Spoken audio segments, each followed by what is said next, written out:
Нужно ли сегодня проповедовать? Что говорит об этом Библия? Давайте прочитаем Матфея 28 глава, 19-20 стих.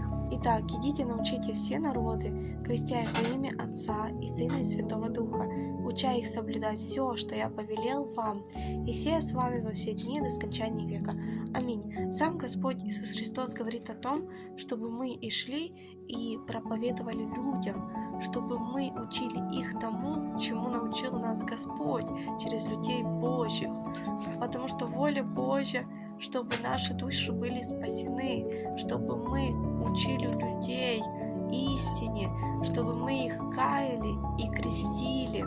И знаете, Слово Божье, оно целительное, оно проникает в костный мозг и обновляет и регенерирует. Поэтому, чтобы изучать со мной вместе Библию, пиши мне плюсик в комментариях.